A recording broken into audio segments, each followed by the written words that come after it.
Parcoursup vient d'ouvrir, tu veux faire de l'architecture mais tu sais pas quelle école choisir, y a pas de souci, reste ici, je suis là pour ça. I just don't know how to express myself sometimes when I need to.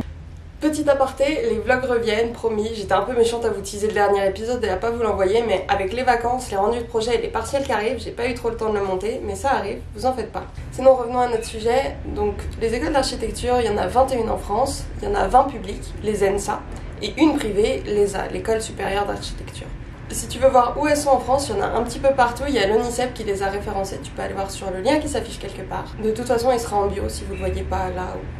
Avant toute chose, il faut comprendre que l'architecture c'est très compétitif et souvent c'est pas toi qui choisis ton école mais ton école qui va te choisir. Quand on regarde les statistiques, il y a entre 1200 et 3500 postulants par école. Suite à cela, certains seront pris en entretien et parmi eux, entre 90 et 250 selon les écoles, seront pris pour intégrer du coup l'école. Il faut savoir que beaucoup loupent et vous êtes en compétition autant des gens qui sortent du bac mais des gens qui ont fait autre chose en même temps et qui ont tenté l'école déjà plusieurs fois. Moi pour voir ma promo en L1 on était environ la moitié à être post-bac et la moitié qui venait d'autres filières.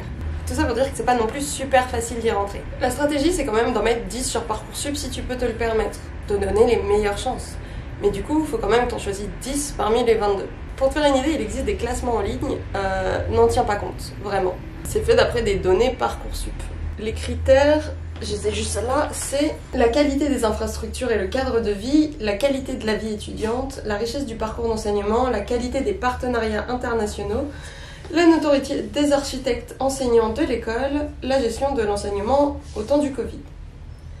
Donc en soi, des critères pas vraiment évaluables par Parcoursup, des trucs qui varient en fonction de ce que tu cherches comme étude d'architecture, parce qu'il y a des différences, et des critères vraiment OSEF, parce que qu'est-ce que la notoriété de ton prof va changer à ton parcours scolaire?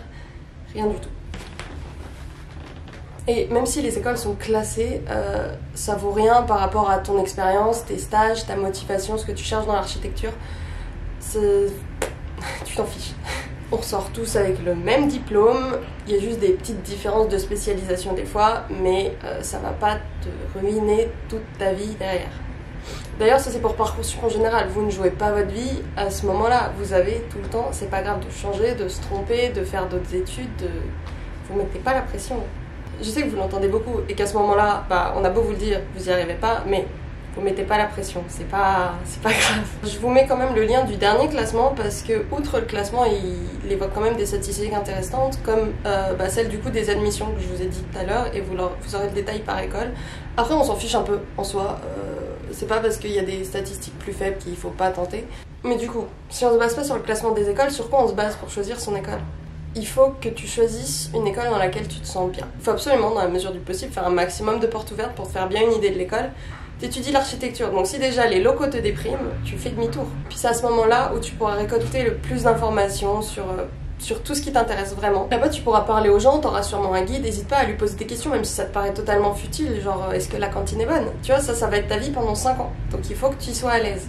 Essaye de te renseigner sur les associations, sur la vie étudiante, sur comment ça marche, est-ce que les promos s'entendent bien entre elles, est-ce que l'école, il y a de la concurrence, c'est compétitif, c'est plutôt dans l'entraide, est-ce que les profs sont... Bon, après les profs, c'est comme partout, il y en a des biens, des mauvais dans toutes les écoles. Après, si tu as la possibilité, demande à plusieurs gens de l'école, parce que si tu prends un point de vue à chaque fois, ça va être dur de comparer. Parce que nous, on va te parler de nos écoles, mais on connaît pas forcément les autres. Donc on n'a pas ce moyen de comparer. On peut te dire que les profs ils sont totalement nuls, mais en fait au final tous les profs sont totalement nuls et on est les meilleurs, tu vois. Donc varie tes points de vue, même au sein de la même école. Puis les journées portes ouvertes, tu vois les étudiants entre eux, tu les vois à leur stand des fois, tu les vois évoluer entre eux, tu les vois interagir, tu vois la relation qu'ils ont avec les profs. C'est pour ça que c'est quelque chose d'important à faire. Si t'as pas la possibilité d'aller à toutes les journées portes ouvertes que t'aimerais, et il y a des solutions pour que tu puisses contacter des étudiants. Moi j'en ai 3 à te proposer. La meilleure selon moi, parce que les gens sont là pour ça, il y a des plateformes spécialisées où tu peux poser des questions à des étudiants qui sont volontaires justement pour répondre à tes questions. Moi je suis sur la plateforme Inspire, tu peux chercher l'école que tu veux, et ensuite tu peux contacter les étudiants qui sont listés. Il y en a même, ils acceptent de corriger tes lettres de motivation. D'ailleurs, hors architecture, il y a à peu près ça pour toutes les facs. C'est la même plateforme. Je vous invite à aller passer un tour. Et ensuite, les 2 autres solutions. Alors là, tu risques peut-être de déranger des gens, mais ça coûte rien d'essayer. Il y a les comptes BDE des écoles. Donc, Tu peux soit contacter directement le bureau des élèves, mais ils sont occupés, ils n'auront peut-être pas que ça à faire, ou alors tu scrolles et tu cherches du coup les membres, qui sont du coup des membres de l'école, pour leur envoyer un message. Tu peux chercher dans des associations un peu plus petites que les BDE, mais tu peux du coup chercher par ces comptes-là qui est dans l'école et qui tu peux potentiellement contacter.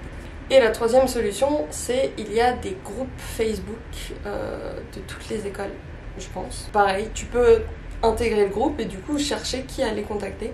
Autre critère qui peut être utile pour le choix de ton école, c'est prends une école qui t'intéresse. Même si on sort tous avec le même diplôme, on n'est pas tous exactement axés sur la même chose. Il y a des écoles plus urbanisme, d'autres plus patrimoine. Ça, c'est à toi de te faire tes recherches. Pour savoir quelle école est quoi, tu peux soit demander directement aux étudiants, soit tu regardes les masters. Alors certes, t'en es pas là et tu peux toujours faire des passerelles entre les écoles dans ton cursus, mais les masters sont une bonne indication de, globalement, quel est l'axe d'enseignement de cette école. Pour finir, si t'as pas eu ton choix numéro 1, c'est pas grave. Tu peux très bien te plaire dans une autre école.